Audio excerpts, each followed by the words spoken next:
Good morning. आज हम देखेंगे ऑर्गेनाइजेशन का सेकंड पार्ट। फर्स्ट पार्ट में हमने देखा था कि ऑर्गेनाइजेशन किसे कहते हैं। एक साउंड गोल्स के या सुदृढ़ लक्ष्यों के लिए हमें कौन कौन से फैक्टर्स ध्यान में रखने पड़ते हैं और ऑर्गेनाइजेशन की इम्पोर्टेंस क्या है। आज हम सेकंड पार्ट में हम देखेंगे कि ऑर्गेनाइजेशन कितने तरीके का होता है। ऑर्गेनाइजेशन दो तरीके के होते हैं। पहला होता है फॉर्मल ऑर्गेनाइजेशन, यानी जो है औपचारिक संगठन जिसे हम कहते हैं। औपचारिक संगठन जो होता है वह किसी भी संस्था के अंदर इन दोनों संगठनों की इम्पॉर्टेंट है, औपचारिक एवं अनौपचारिक संगठन। पहले हम देखेंगे औपचारिक संगठन क्या है। सर चेस्टर बर्नार्ड के अनुसार जो है, जब दो या दो से अधिक व्यक्तियों की क्रियाओं को किसी निश्चित उद्देश्य की प्राप्ति हेतु समन्वित किया जाता है तो ऐसे संगठन को औपचारिक संगठन किया जाता है। यानी संगठन औपचारिक रूप से संगठित उपक्रमों में भूमिका को हम औपचारिक संगठन कहते हैं। यानी एक औपचारिक संगठन जो है वह संगठन है जो जानबूझकर बनाया जाता है, जिसमें अधिकारों, कर्तव्यों, दायित्वों, भूमिका का स्पष्ट उल्लेख होता है, सब अधिकारों का सही प्रत्यायोजन होता है। संगठन संरचना जो है संस्थान में उद्देश्यों की प्राप्ति के लिए की जाती है। तो अर्थात हम जब ये बात करें तो क्या कैरेक्टरिस्टिक्स होती हैं और एक फॉर्मल या औपचारिक ऑर्गेनाइजेशन की, तो पहली होती है सोच समझकर जानबूझकर बनाया गया संगठन। फिर मतलब इसको पूरी इसके बारे में पूरी बातचीत की जाती है। फॉर्मल इसका रिटन डाउन होता है और इसको प्राप्त बनाया जाता है। इसको बनाने के पीछे पूर्व निर्धारित उद्देश्यों की प्राप्ति के लिए इसे बनाया जाता है। इसका निर्माण कुछ सिद्धांतों के आधार पर होता है। जैसे फॉर एग्जांपल हमने शुरू में प्रबंध के सिद्धांत पढ़े थे। श्रम विभाजन का सिद्धांत, निर्देश की एकता, आदेश की एकता, आदेश की सोपानिकता, नियंत्रण के विस्तार, उन सभी सिद्धांतों को ध्यान में रखकर हम संगठन की संरचना करते हैं। व्यक्तियों का नहीं बल्कि संगठन के कार्यों के उद्देश्यों का अधिक महत्व होता है। संगठन के अंदर फॉर्मल ऑर्गेनाइजेशन में व्यक्ति से ज़्यादा संगठन इम्पॉर्टेंट होता है, उसके कार्य, उसके उद्देश्य इम्पॉर्टेंट होते हैं। इसीलिए यह अव्यक्तिगत संगठन होता है। इसमें भावनाओं, आवेगों का कोई स्थान नहीं होता है। यह इस तरीके से बनाया जाता है, जो इसके अंदर जुड़े हुए लोग हैं उनको उसके अनुसार ही कार्य करना होता है। संगठन के सदस्यों के अधिकारों, दायित्वों और आपसी संबंधों को स्पष्ट किया जाता है। यानी जब हम औपचारिक संगठन की बात करते हैं, कौन बॉस है, कौन अधीनस्थ है, कौन लीडर है, कौन प्रबंधक है, हर की भूमिका स्पष्ट होती है, उसके अधिकार, उसके दायित्व, उनके आपसी संबंध स्पष्ट होते हैं। संगठन का प्रत्येक कर्मचारी अधिकारी दायित्व एवं भूमिकाओं को निर्धारित करता है। नियम, नीतियाँ, कार्यविधियाँ, प्रणालियाँ आदियों के आधार पर संगठन का संचालन किया जाता है। उन नियमों को सबको मानना पड़ता है, नीतियों को सबको मानना पड़ता है। आदेश की एकता का सदैव ध्यान रखा जाता है जब हम फॉर्मल ऑर्गेनाइजेशन बनाते हैं। आदान प्रदान एवं आपसी संपर्क, संदेशों के आदान प्रदान, उनके आपसी संपर्क के मार्ग जो है वह सही प्रकार से निर्धारित किए जाते हैं। तो अर्थात हम ये बात करते हैं कि एक औपचारिक संगठन की क्या लाभ होते हैं। एक तो आपसी मतभेद जो है की गुंजाइश कम हो जाती है, कार्यों का दोहराव नहीं होता है, दायित्वों में होने वाले अंतर को समाप्त किया जा सकता है, टाल मटोल की भावना जो है वो विकसित नहीं होती है, सही प्रमाप निश्चित किए जाते हैं जिससे कि हम उन उद्देश्यों को प्राप्त कर सकें। इसके डिसएडवांटेजेस भी होते हैं, जैसे पहलपन की भावना जो है वो बहुत सीमित होती है। जब सब कुछ स्पष्ट होता है तो कोई आगे होके कुछ नहीं करना चाहता। अनावश्यक अधिकारों का कई बार उपयोग होता है। कई बार नियम मनुष्य से ज़्यादा महत्वपूर्ण हो जाते हैं। कई बार संप्रेषण से में बाधा उत्पन्न होती है। तो ये कुछ दोष भी होते हैं। कई बार समन्वय करना बड़ी जटिल समस्या भी हो जाता है। तो हर चीज़ के दोष भी होते हैं और लाभ भी होते हैं। लेकिन औपचारिक संगठन, किसी भी संगठन को बनाने की का जो है औपचारिक मापदंड होता है और उसी के अनुसार कार्य किया जाता है, इसलिए उसका होना बहुत ज़रूरी है सफल संचालन के लिए। दूसरा हम कहते हैं अनौपचारिक संगठन, यानी इनफॉर्मल ऑर्गेनाइजेशन। संगठन का जो दूसरा महत्वपूर्ण पार्ट है वह है अनौपचारिक संगठन। अनौपचारिक संगठन जो है औपचारिक संगठन के विपरीत जो है स्वतः बन जाते हैं। इसकी कीथ डेविस की परिभाषा के अनुसार अनौपचारिक संगठन लोगों के व्यक्तिगत सामाजिक संबंधों का ढांचा है, जिसकी ना तो औपचारिक संगठन को आवश्यकता होती है और ना ही औपचारिक संगठन द्वारा बनाया जाता है। यह है जब लोग एक दूसरे के संपर्क में आते हैं तो आपस में उसी समय बन जाता है, यानी ये इसमें आपसी संबंध जो है वह संयुक्त उद्देश्यों के कारण बनते हैं।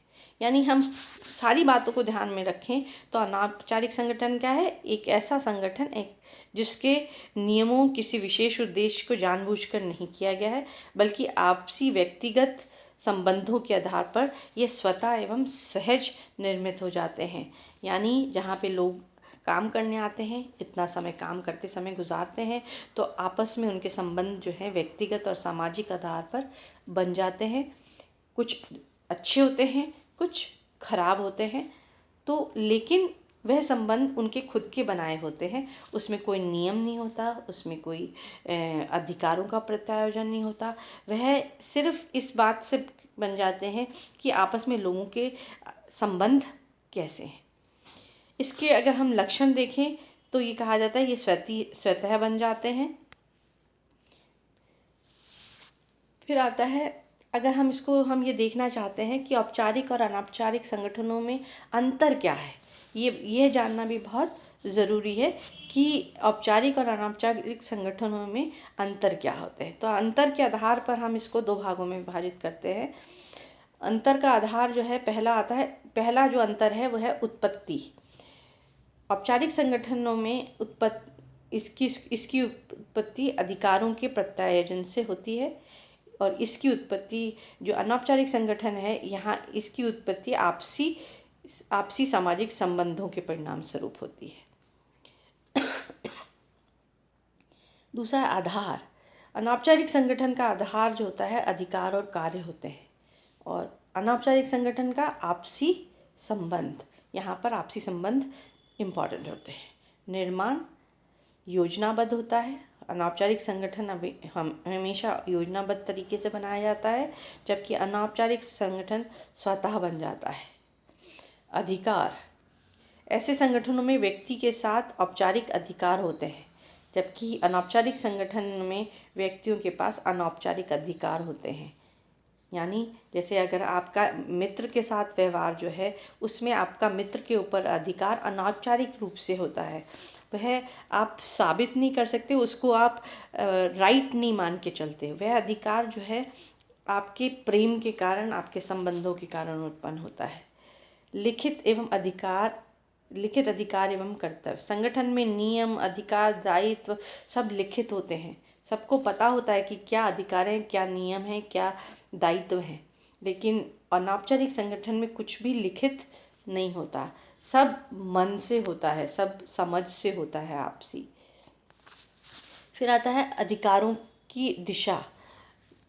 संगठनों में अधिकार ऊपर से नीचे की ओर चलते हैं औपचारिक संगठन में, जबकि अनौपचारिक संगठनों में अधिकार जो है आपसी समझ और समतल के दिशा में चलते हैं।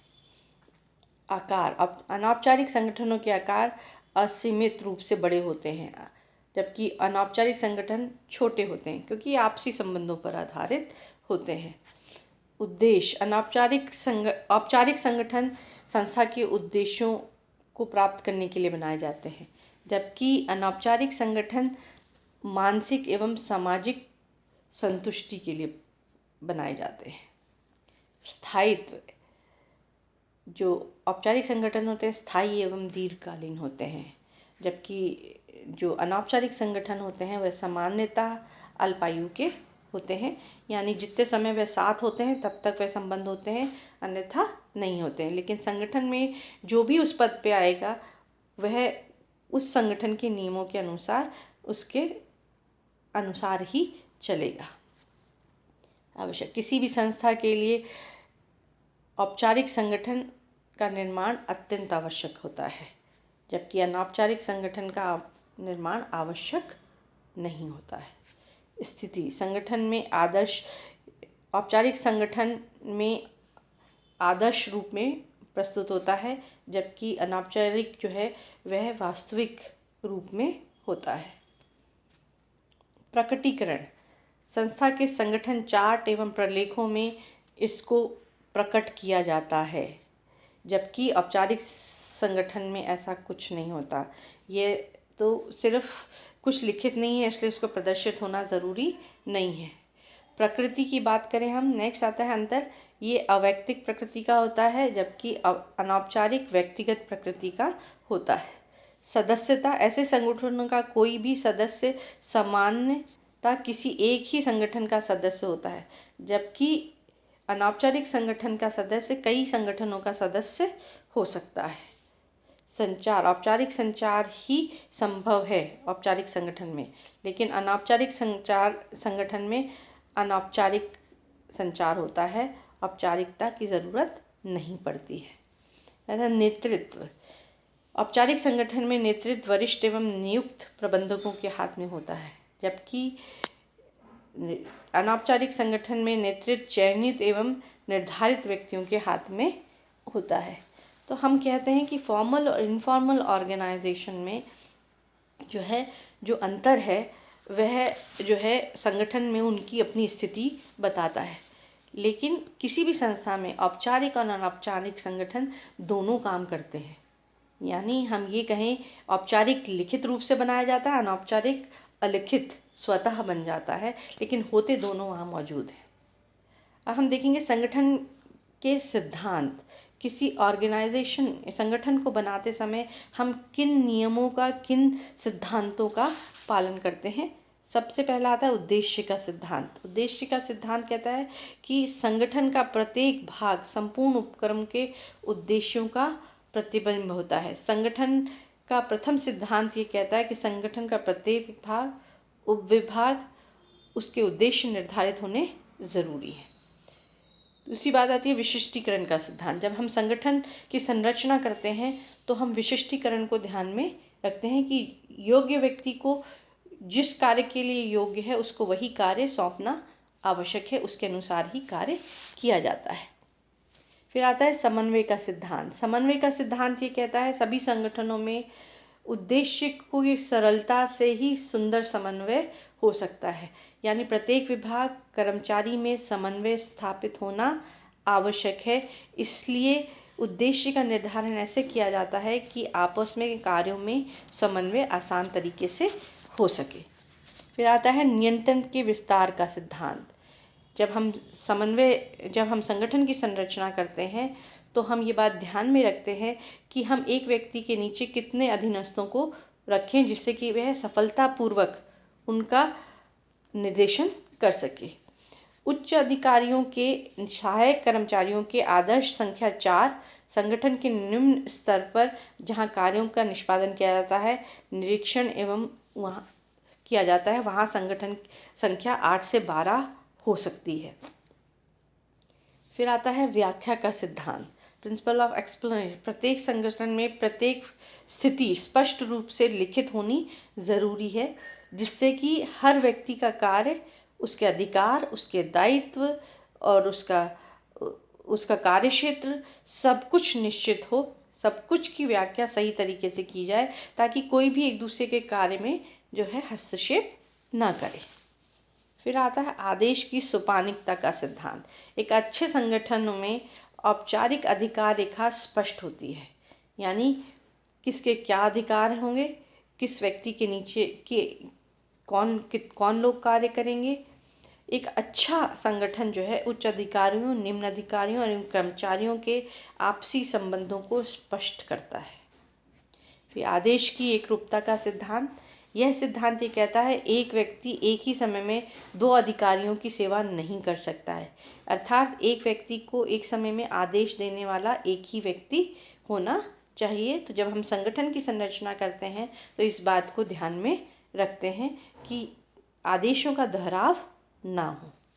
फिर अधिकार एवं दायित्व का सिद्धांत। यह सिद्धांत ये कहता है कि अधिकार और दायित्व साथ साथ होने चाहिए, यानी जितने हम दायित्व देंगे उसको दायित्वों को पूरा करने के लिए उतने अधिकार देने भी आवश्यक होते हैं। फिर होता है अंतिम दायित्व का सिद्धांत। अंतिम दायित्व का सिद्धांत होता है अधीनस्थों के कार्य के लिए उच्चाधिकारी का ही अंतिम दायित्व होता है। उसके नीचे कार्य करने वाले लोगों से कार्य करवाने का कार्य उच्च अधिकारी का होता है।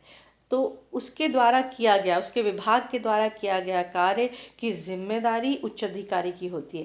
कार्य सही होता है तो भी उसकी होगी और गलत होगा तो भी उसकी होगी, क्योंकि उसका काम अपने नीचे काम करने वाले लोगों से सही प्रकार से कार्य करवाना है। फिर अपवाद का सिद्धांत। यह सिद्धांत कहता है कि दिन प्रतिदिन के कार्यों में तो हम जो है सामान्य अधिकारों और उसका प्रयोग करते हैं, लेकिन जब महत्वपूर्ण जो है हमें निर्णय करने होते हैं तो वह कार्य हम उच्च अधिकारियों पर छोड़ देते हैं। फिर आता है एकात्मकता निर्देश का सिद्धांत, यानी यूनिटी ऑफ डायरेक्शन। ये कहता है एक योजना को एक समय में एक योजना को हेड करने वाला एक व्यक्ति होना चाहिए। संगठन के प्रत्येक विभाग की अपनी योजना होती है जिसके अनुसार वह उद्देश्यों को प्राप्त करता है।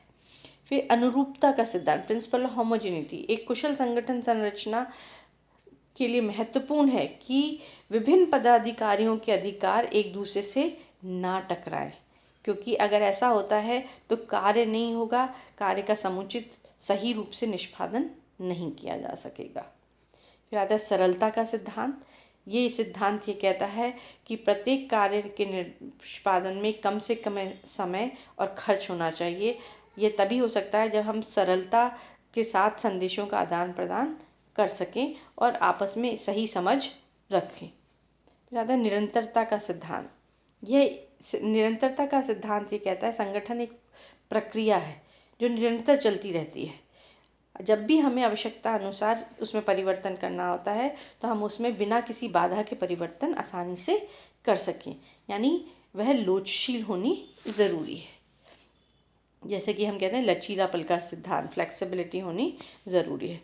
समुचितता यानी अप्रोप्रिएटनेस का सिद्धांत, यानी मानवीय एवं भौतिक संगठन उपक्रमों के उद्देश्य, साधनों एवं आवश्यकताओं के अनुरूप होने ज़रूरी है। तो जब हम संगठन संरचना की बात करते, संगठन के सिद्धांतों की बात करते हैं तो इन सब बातों को ध्यान में रख के हम संगठन के को बनाते हैं। फिर आता है कि संगठन, एक आदर्श संगठन क्या है, यानी आदर्श संगठन, एक आइडियल ऑर्गेनाइजेशन जो है वह कैसे निर्धारित किया जाएगा कि यह आइडियल ऑर्गेनाइजेशन है। इसके लिए सबसे पहला आता है प्रभावशाली एवं सत्यात्मक नेतृत्व। अगर सही नेतृत्व है, प्रभावशाली नेतृत्व है, तो संगठन जो है वह अपने आवश्यकता अनुसार परिवर्तनशील रहता है और संस्था के उद्देश्यों को प्राप्त करने में ज़्यादा आसानी से कार्य कर पाता है। कहता है सुदृढ़ व्यावसायिक उद्देश्य, साउंड बिजनेस ऑब्जेक्टिव्स। अच्छे संगठन का दूसरा महत्वपूर्ण गुण जो होता है वह है उसके सुदृढ़ व्यावसायिक उद्देश्य होते हैं। व्यावसायिक उद्देश्यों की स्पष्ट व्याख्या होनी ज़रूरी है, उसे प्रत्येक व्यक्ति को सही रूप से समझ आना आवश्यक है। फिर आता है पर्याप्त साधन। अच्छे संगठन में प्रत्येक व्यक्ति के पास पर्याप्त साधन होते हैं जिससे कि वे लक्ष्यों को, उद्देश्यों को सही प्रकार से प्राप्त कर सके। फिर आता है सुदृढ़ कार्यात्मक संबंध। संगठन, आदर्श संगठन में संबंधों को स्पष्ट किया जाता है। प्रत्येक स्तर पर कार्य करने वाले व्यक्तियों के बीच आपसी संबंध की व्याख्या सही होनी चाहिए। दूसरे शब्दों में प्रत्येक व्यक्ति के अधिकार एवं दायित्वों की स्पष्ट रेखा होनी ज़रूरी है, जिसका लिखित विवरण होना ज़रूरी है। फिर आता है स्थायित्व, स्टेबिलिटी। एक अच्छा संगठन वह है जो स्थायित्वता प्रदान करता है, निरंतरता के सिद्धांत की ओर ध्यान में रखता है और दीर्घकालीन तक संस्था के उद्देश्यों को प्राप्त करने में सहायक होता है। फिर आता है लोचशीलता, फ्लेक्सिबल। एक अच्छे संगठन का आधारभूत लक्षण जो होता है लोचशीलता होता है। संस्था के दिन प्रतिदिन के कार्य या परिवर्तनों के अनुसार परिवर्तित किए जा सकें, जिसको हम कहते हैं कि संगठन की रचना इस प्रकार से की जानी चाहिए कि व्यवसाय का विकास एवं सुधार किया जा सके और बाहरी परिस्थितियों के अनुसार उसको परिवर्तित किया जा सके। फिर आता है समन्वय, कोऑर्डिनेशन। एक आदर्श संगठन में उचित एवं प्रभावशाली समन्वय की व्यवस्था होती है, यानी संस्था के उद्देश्यों को प्राप्ति के लिए एक समूह के प्रयासों की क्रमबद्ध व्याख्या कार्यों में एकरूपता लाने के लिए आवश्यक मानी जाती है। तथा संगठनात्मक संतुलन, प्रत्येक विभाग के बीच में संतुलन होना ज़रूरी है, विभिन्न भागों के बीच में संतुलन होना ज़रूरी है, संस्था के आंतरिक विभागों की क्रियाओं में पूर्णतः संतुलन होना ज़रूरी है, यानी उच्च प्रबंध, मध्यम प्रबंध और निम्न प्रबंध के बीच में आवश्यक संतुलन रहना ज़रूरी है। फिर मनोबल, अच्छा संगठन अपने सदस्यों का मनोबल हमेशा ऊंचा रखता है। वह चाहता है कि संस्था की सफलता उसके सदस्यों की सफलता भी हो, यानी संस्था अगर सफल होती है तो अपने साथ काम करने वाले सभी लोगों को जो है वह स्वेच्छा से उसके कार्य के लिए प्रेरित करती है। फिर आता है सुदृढ़ संचार व्यवस्था, साउंड कम्युनिकेशन सिस्टम। संचार व्यवस्था के विभिन्न आपसी संबंधों को बनाए रखना कठिन होता है, इसलिए यदि हम ये कहें कि संचार व्यवस्था के अभाव में एक अच्छा संगठन भी व्यर्थ चला जाता है, इसलिए संचार व्यवस्था अच्छी होनी चाहिए। सही प्रकार से शिकायतों, सुझावों, विचारों का आदान प्रदान होना ज़रूरी है। किसी प्रकार की कोई इसमें कोताही की आवश्यकता नहीं है। फिर आता है सरल एवं सिंपल। सिंपल से मतलब है कि ऐसा संगठन का चार्ट ऐसा होना चाहिए जो सबको आसानी से समझ आ जाए कि कौन, हर संगठन के चार्ट में सबकी जगह निश्चित है, सबको वो जगह सही रूप से समझ में आ जानी आवश्यक है। फिर आता है नियंत्रण के विस्तार। जब भी हम संगठन की संरचना करते हैं, कुशलता उसकी इस बात पर निर्भर करती है कि नियंत्रण का विस्तार उचित होना ज़रूरी है। एक अच्छा संगठन वही है जो इस बात को ध्यान में रखता है कि प्रत्येक अधिकारी के नियंत्रण में काम करने वाले व्यक्तियों की उचित संख्या होनी ज़रूरी है। ज़रूरत से ज़्यादा संख्या रहेगी तो सही प्रकार से कार्यों का निष्पादन नहीं किया जा सकेगा। एंड लास्ट आता है निर्णय एवं क्रियान्वयन बिंदुओं का स्पष्टीकरण, यानी जब भी हम निर्णय एवं उस निर्णय का क्रियान्वयन करते हैं, उन सब चीज़ों का स्पष्टीकरण होना ज़रूरी है। तो ये थे आपके वह पॉइंट कि जब एक आदर्श संगठन जो है वो कैसा होता है, उसमें किन किन चीज़ों का होना आवश्यक है। तो इस सेकंड पार्ट ऑफ ऑर्गेनाइजेशन में हमने क्या देखा, हमने ये देखा कि फॉर्मल और इनफॉर्मल ऑर्गेनाइजेशन क्या होते हैं, उनके बीच में क्या अंतर है। दूसरी पार्ट जो हमने देखा उसके सिद्धांत क्या हैं, उसके प्रिंसिपल्स क्या हैं। जब हम एक संगठन की संरचना करते हैं तो किन सिद्धांतों का पालन करना आवश्यक है।